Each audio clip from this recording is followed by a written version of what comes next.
is going on, guys? So it's currently not corn and dill hour at all. It's like 8 a.m. right now, but we're trying to wake up a little bit earlier so we can get stuff done. It's super easy while we're in this quarantine to get on a really bad schedule, start waking up late, and be lazy, but we're trying to not do that. We're trying to get up, get work done, and train earlier, make sure I spread my meals out. Obviously, I'm on prep and stuff like that. So anyways, with that being said, we are about to jump into a little Q&A right now.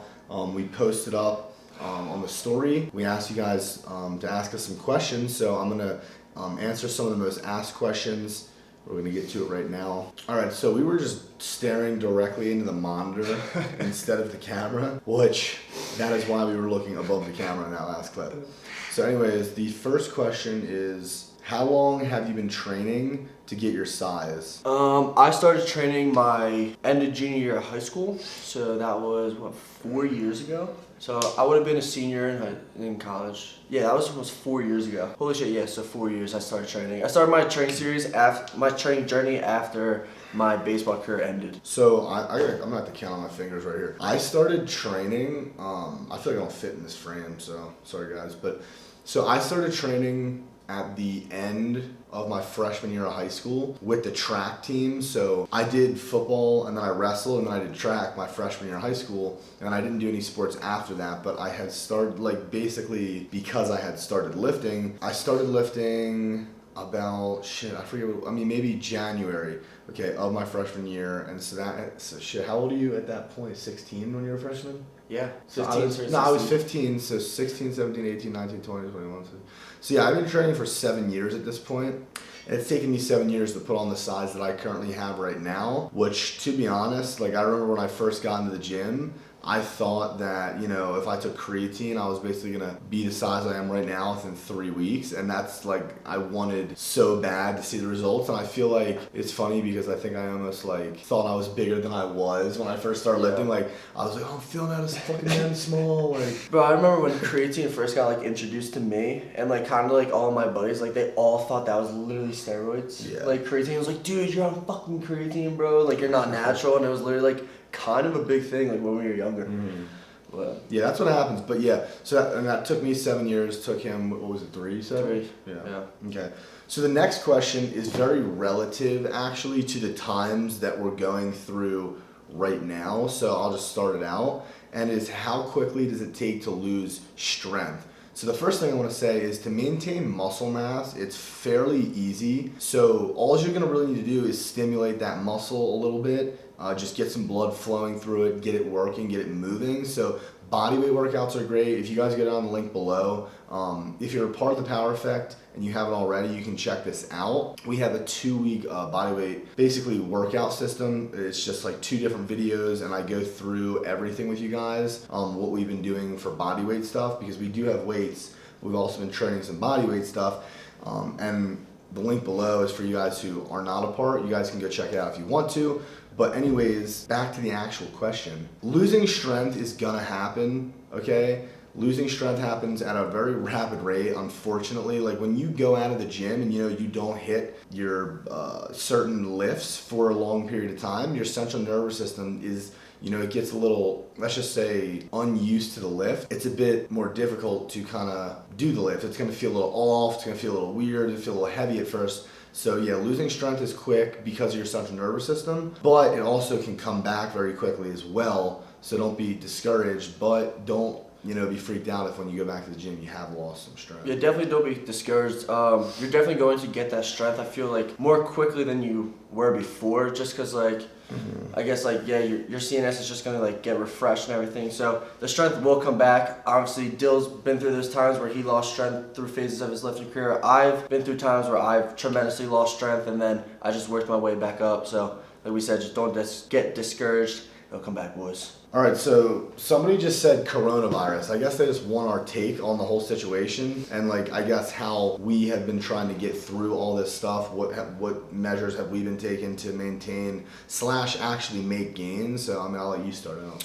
All right, I started, to be completely real, when it first broke out. I wasn't a huge I didn't really take it as serious. But as the time and kind of months go on, I've been taking it a lot serious. I've been staying inside, just washing my hands, we've been going literally to the So social grocery fucking store. distancing. Yeah, literally social distancing. They don't give a fuck about no social distancing. Which you know what you should give a fuck No, about. you definitely should give a It's fuck very because that was serious. me. But I'm just saying. You can even say- I'm talking about what are you doing to keep your gains? Oh, you keep our gains. We're using basically we're just doing home workouts, bodyweight workouts the whole entire time. Definitely keeping the intensity up in those like home workouts, only for like 30-second rest times. And I'm starting to do cardio. Behind us. I'm starting to do cardio. We're not doing all bodyweight workouts. Yeah, I know, but We're sitting in front of a squat rack. but I mean I use that for like what? Yeah, Corn doesn't 30 use movements? it. Actually, Corn, you have. I do. I think I do way more bodyweight movements than I've been using that. Yeah, personally for me, because This man been using this the Well, whole because time. I'm on prep. I mean, I don't know. Corn likes to lose muscle. No, I'm just kidding. But no, I bought a bar. I bought 385 pounds of weight, and I bought the squat rack, the bench that we're sitting on, and then I have a pull-up bar that you can also do dips on as well, and push-ups at the bottom of it.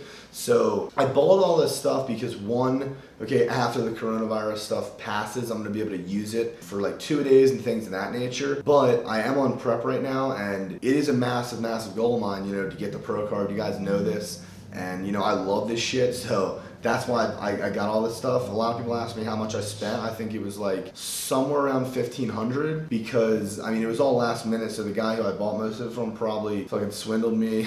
But I needed some weight. All right, I needed some fucking weight. I needed a barbell. And so now I got all this stuff to help me maintain my gains, which I was very fortunate to be able to pick up. And then when it comes to diet, man, for example, on my diet, I had chicken and beef, but I just switched it out for salmon and turkey breast because I had no access to the chicken and the beef when the grocery stores were selling out. So if you guys aren't able, let's just say, able to get rice, then what you can do is go and get pasta instead of that and eat the same amount of calories worth of carbs. Or if you can't get, let's just say blueberries, then get strawberries, or you know what I'm saying? So it's really not that difficult. You guys probably intuitively know what I'm talking about. So yeah, just substitute certain foods for others that you can find, and honestly, slowly things are coming back to normal in the grocery stores where you can get more. So just definitely try to go early in the morning. I've been going earlier in the morning and a lot of stuff's just stocked up. Early. So how often do you buy clothes? That's a good question. When do we go shopping? Usually, to be honest with you, we get a lot of the stuff that we wear for free, honestly. Legend London sends us stuff. I get shoes sent to me sometimes. We get, obviously I get a lot of Gymshark. He gets a lot of Alpha Elite. Yeah, and that's that kind of brings into how do you get paid for social media? It wasn't really a question, but I want to talk about it because I get questions all the time. Basically, to get paid on social media, if you kind of have a larger following, some companies would reach out to you and give you just brand deals with yo, I'll send you these clothes for a paid promotion. So that's basically, I guess, where we've been getting our clothes from for the past 2 years. Mm-hmm. And when we go shopping, I haven't seen you go shopping since I've been with you in 1.5 years, 2 years. I go shopping once in a while. I'll probably once every few months I'll go grab some stuff. But I'm honestly really cool. Just I'm literally in Gymshark pants, fucking Gymshark top, fucking shirtless, fucking no pecs, no sex. But I don't know, man. I don't really go out to the store and buy that many clothes because, like I said, I get clothes sent over. And even if I don't do paid promotion with the company, a lot of times we'll just send out stuff. So that's pretty much that. I don't really go out. But I do buy shoes often, but usually that's online. Not on Russ Swole's level though. I fucking see Russ Swole buying. Russ loves it. And Max, you see Max with his shoes.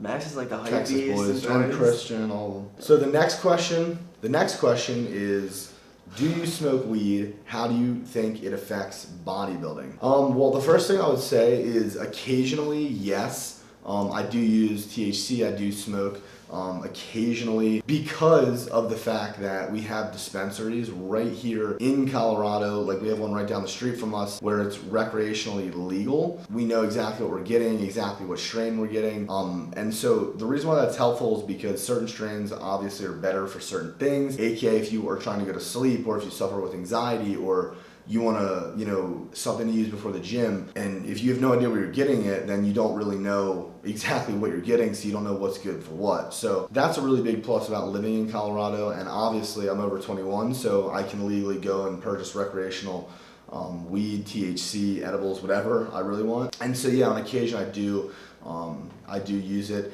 Now, when it comes to training around it, sometimes I do prefer just a very light sativa to just go in and use when I'm training. But, you know, again, I don't always like to do that just because sometimes it will throw me out of my game. I usually will only do that if I'm doing like a lighter day, something like a light push day or arms. That I feel a lot better when I do it that way, because I do feel like my strength is not as good sometimes when I use it before the gym. I mean, yeah, that's pretty much that. Now that you know, we live in a state that it's legal, yeah, it's just a situation where, you know, you can go to the store just like you can a liquor store. Yeah, and exactly what Dill just said, like when you go to like dispensaries, you know exactly what you're getting.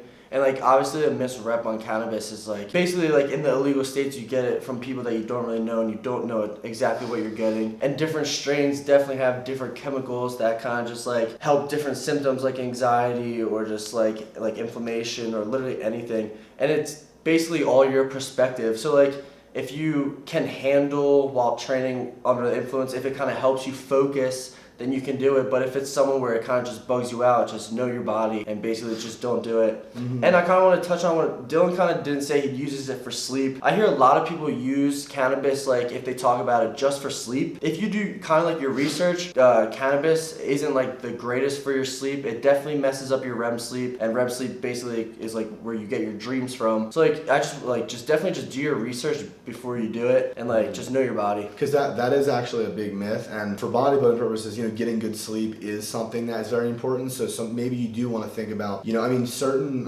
strains can help you go to sleep easier, but at the same time, it's not necessarily giving you better sleep. So you have to really look into that stuff. But yeah, that's pretty much that. I don't think that for bodybuilding, last thing I want to say is it actually, smoking often does raise your estrogen. It can really increase your estrogen to be very high. Now, that's not an optimal thing for bodybuilding. That can actually cause gyno and things of that nature, or just any side effect that would come with high estrogen. But I don't believe that it's going to raise it so much to the point where it's an actual issue or you're going to like see gyno or something like that, unless you're doing it extremely heavily every day. And, you know, maybe you already have some there. It probably wouldn't help it, but that is another thing you have to be on the lookout for, is it can maybe raise your estrogen a little bit.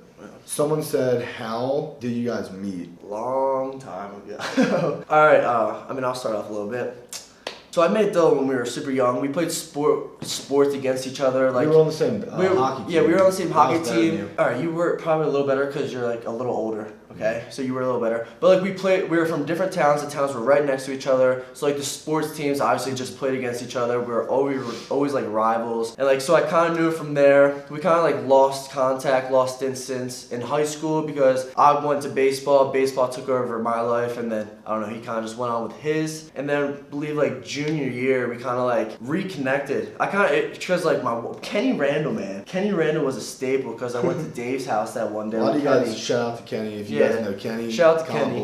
Shout out to Kenny, because I remember literally hitting him up one day, asking him what he's doing, and he was like, yo, I'm going to David Lade's house. Kind of confused me because I was like, David Lade, he was a bodybuilder. I knew who Dave was, but I was like, Kenny, you don't really hang out with him. So I went to Dave's house, and it was just like all the boys there. And I don't know, we literally kind of just like regrouped. Me and Dylan kept in contact, grew our friendship from there again. And then my baseball career kind of went away, and then Dylan helped me into my lifting career, and then became boys from there. Yeah, I feel like, because, I mean, how I kind of met Corn, the first time I remember meeting Corn was actually at the Great Bay Gym. I remember that? Yeah. But I met him at the Great Bay Gym, so essentially, obviously, a lot of you guys probably know how I met Dave, and so we met early in high school, and then he knew Cornelius for a while because they grew up in the same town. I knew Cornelius from sports, but like I didn't really talk to him that much, but I knew who he was, like we knew who each other were, played each other in sports. But I met Dave when I was like sophomore or something like that, and he had already known Cornelius because they went to the same school, and he was just like, Cornelius was just a grade under us. So one day I was a senior, Cornelius was a junior. I remember meeting him in Great Bay in the gym, and he was like super adamant about getting in the gym. He's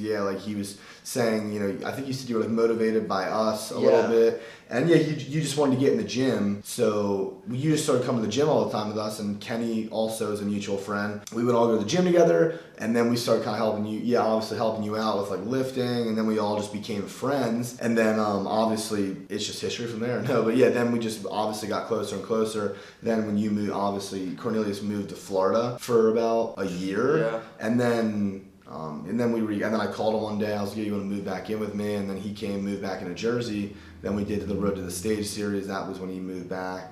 And then Now we're here. Now we're stuck. Bro, it's kind of funny because I kind of like remember it was like the first week me and Dylan, and like I literally like watched like Dylan said, like I kind of like started lifting because of them. Like I watched their fucking videos, and I just remember a memory of like us and Till in gym, and I was deadlifting literally like 135, and Dylan fucking came in like all grayed up, just like looked like a power lifter, all squatted up, wrapped up. I was like, yo, Dave, you gotta go film this real quick. I gotta squat like 365 for like a 4x8, and it was like Zach Tobias, like right next to you, just Where? like At Island? no Tucker, literally at Tilton, at the squat rack, and I literally just went and watched, and Dill was just fucking hossing it up, and I was just like, yup. That's what I want to do. It was just kind of funny because you were just like, we weren't like friends at the time, so like you came in and like didn't really say hi to me. It was kind of just like, It was just like, but yeah. That's funny. I think, okay, so the next question we're going to answer, how do you deal with the negative and trolling comments? So I'll start this one off. I would say that the negative comments never really bothered me much at all because there's so much positivity out there. I get majority positive feedback.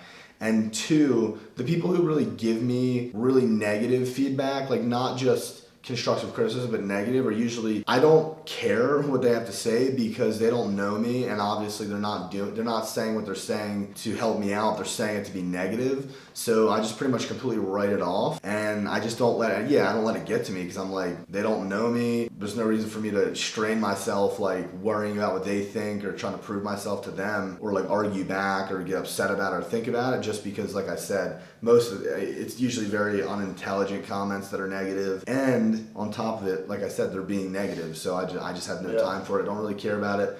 That's kind of how I cope with it. I just don't really give a fuck. I don't really think about it. I just think you can't let it get to you. I mean, if you do this and you're sitting in front of the camera saying all this stuff, there's going to be criticism. I mean, people, like, I'll have a little bit of an acne breakout. People will literally say, holy, this is horrible, like you have acne all over, like you ruin your physique forever, you know what I mean? Or like fucking, one little thing will happen on camera and, you know what I mean, you just get completely roasted and flamed for it, but it just comes with what we do. Yeah, exactly. And like, you kind of got to think about it, like, kind of take it as like motivation, like why is someone hating on like us? Yeah. Like that's how I think about it. Like, I guess I'm like doing something right. They're kind of just like watching the video and kind of just typing a hateful comment for no reason. But I can say like when I started like the journey and on YouTube and social media, it got to me like a little bit when I first started out. But then I literally just grew from there and kind of just motivated me to do better. Yeah, you just gotta think exactly what he said. It's so true. It's like, the better you're doing, the more haters you're gonna have because you have people that are upset and jealous, and it just hurts their ego so much seeing somebody else